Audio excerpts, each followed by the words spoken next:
Assalamualaikum warahmatullahi wabarakatuh. Perkenalkan, nama saya Amanda Isyani dengan NPM 2461095, mahasiswa program studi S1 Manajemen, Fakultas Ekonomi dan Bisnis Universitas Muhammadiyah Metro.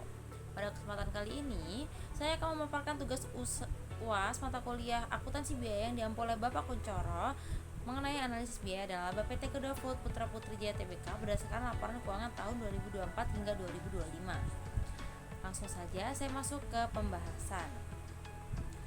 Profil perusahaan PT Garuda Food Putra Putri Jaya Tbk atau berkode saham GOOD merupakan salah satu perusahaan makanan dan minuman terbesar di Indonesia. Perusahaan ini berdiri pada tahun 1990 dan bergerak di bidang produksi makanan ringan, biskuit, minuman, susu, serta berbagai produk konsumsi lainnya. Produk-produk sudah dikenal luas oleh masyarakat seperti Geri, Coklatos, Garuda Kacang, Klevo, Oki, dan beberapa merek lainnya. Hal ini menunjukkan bahwa Garuda Food memiliki pangsa pasar yang cukup besar di industri makanan dan minuman.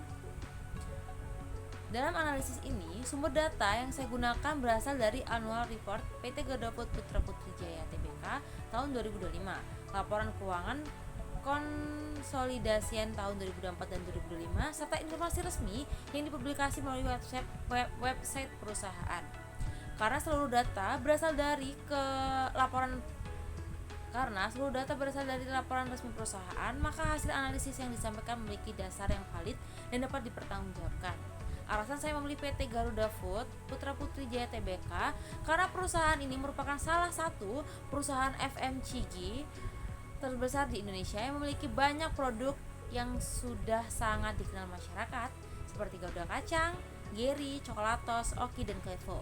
Selain itu, perusahaan ini memiliki laporan keuangan yang lengkap, transparan, dan mudah diakses sehingga dimudahkan proses analisis. Saya juga tertarik untuk mengetahui bagaimana perusahaan sebesar Garuda Food mampu mengendalikan biaya produksi, meningkatkan penjualan, dan tetap memperoleh laba di tengah persaingan industri makanan dan minuman yang semakin ketat. Oleh karena itu, saya memilih perusahaan ini sebagai objek analisis agar dapat memahami secara langsung penerapan konsep akuntansi biaya dalam dunia bisnis yang nyata. Pada saat ini tampilkan perbandingan data keuangan PT Garuda Food Putra Putri Jaya Tbk antara tahun 2024 dan 2025. Pertama, pada pendapatan atau penjualan neto tahun 2024, perusahaan memperoleh pendapatan sebesar 12 miliar 235 juta 37 rupiah. Sedangkan pada tahun 2025 meningkat menjadi 13 miliar 119 juta 63 rupiah. Dengan demikian, terjadi kenaikan sebesar 884,26 miliar atau 7,23%. Peningkatan ini menunjukkan bahwa penjualan produk Garuda Food mengalami pertumbuhan dibandingkan tahun sebelumnya, sehingga perusahaan mampu memperoleh pendapatan yang lebih tinggi. Selanjutnya, pada beban pokok penjualan juga terjadi peningkatan pada tahun 2024. Beban pokok penjualan sebesar 8,742,10 miliar.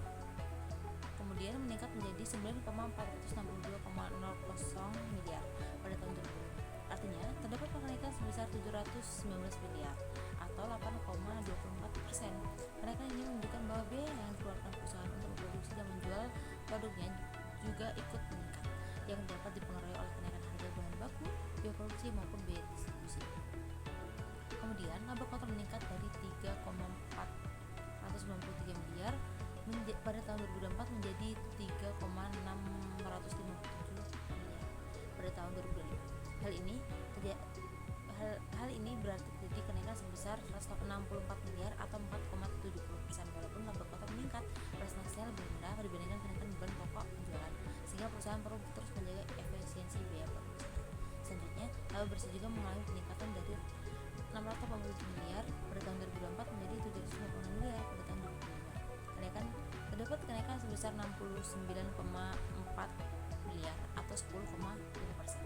Hal ini menunjukkan bahwa perusahaan masih mampu meningkatkan keuangan melalui operasional yang baik meskipun biaya produksi juga mengalami kenaikan.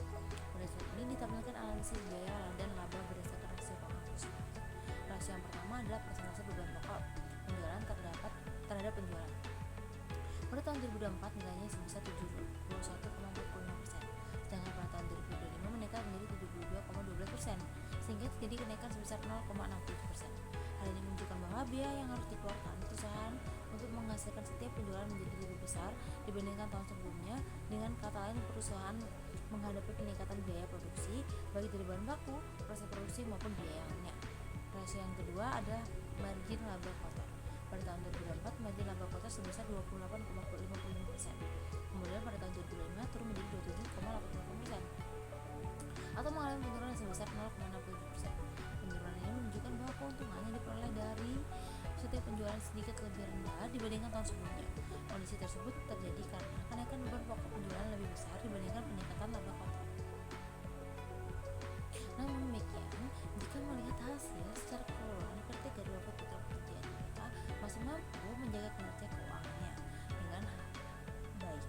Hal ini dibuktikan dengan laba bersih yang tetap meningkat sebesar 10,05%. Artinya meskipun biaya produksi mengalami kenaikan dan margin laba kotor sedikit menurun, perusahaan tetap berhasil memperoleh keuntungan melalui pengelolaan biaya operasional yang efisien serta tingginya permintaan terhadap produk-produk yang dipasarkan. Berdasarkan annual report 2025, terdapat beberapa faktor yang menyebabkan perubahan kinerja PT Garuda Food. Faktor pertama adalah meningkatnya permintaan pasar terhadap berbagai produk Garuda Food sehingga penjualan bersih mengalami pertumbuhan sebesar sekitar 8,24%. Faktor kedua adalah efisiensi operasional. Perusahaan melakukan pengendalian terhadap berbagai biaya operasional sehingga walaupun beban pokok penjualan meningkat, laba bersih tetap mampu tumbuh lebih tinggi dibandingkan pertumbuhan penjualan. Faktor ketiga adalah kondisi keuangan perusahaan yang semakin membaik. Hal ini terlihat dari peningkatan total aset dan ekuitas perusahaan. Kondisi tersebut menunjukkan bahwa perusahaan memiliki struktur keuangan yang sehat dan mampu mendukung kegiatan operasional maupun investasi di masa mendatang. Dengan kombinasi peningkatan penjualan dan efisiensi operasional tersebut, profitabilitas perusahaan tetap terjaga walaupun terjadi peningkatan biaya produksi. Sebagai kesimpulan, berdasarkan hasil analisis laporan PT laporan keuangan PT Garuda Food Putra Putri Tbk tahun 2024 dan 2025, dapat disimpulkan bahwa perusahaan menunjukkan kinerja keuangan yang baik. Hal ini terlihat dari peningkatan penjualan bersih, laba kotor dan laba bersih dibandingkan tahun sebelumnya. Meskipun beban pokok penjualan mengalami peningkatan sehingga margin laba kotor sedikit menurun, perusahaan tetap mampu menjaga profitabilitas menjadi pengelolaan biaya operasional yang efektif dan strategi bisnis yang tepat. Berdasarkan hasil tersebut, rekomendasi yang dapat saya berikan adalah perusahaan perlu terus meningkatkan efisiensi biaya produksi, menjaga kualitas produk, melakukan inovasi sesuai kebutuhan konsumen, serta memperkuat strategi pemasaran agar pertumbuhan penjualan dan laba dapat terus dipertahankan di masa mendatang. Sebagai penegasan, analisis yang saya sampaikan pada tugas ini merupakan hasil pengelolaan dan pemahaman saya sendiri berdasarkan data yang bersumber dari annual report dan laporan keuangan resmi PT Garuda Food Putra Putri Tbk. Seluruh data yang saya gunakan berasal dari sumber yang valid dan dapat dipertanggungjawabkan, sehingga keaslian tugas ini tetap terjaga serta disusun tanpa melakukan plagiarisme. Demikian pemaparan yang dapat saya sampaikan. Terima kasih kepada Bapak Dr. Kunchoro SMM atas perhatian dan kesempatan yang telah diberikan. Mohon maaf apabila masih terdapat kekurangan dalam penyampaian maupun analisis yang saya lakukan. Saya akhiri. Wassalamualaikum warahmatullahi wabarakatuh. Teman-teman, jangan lupa like, komen, dan subscribe.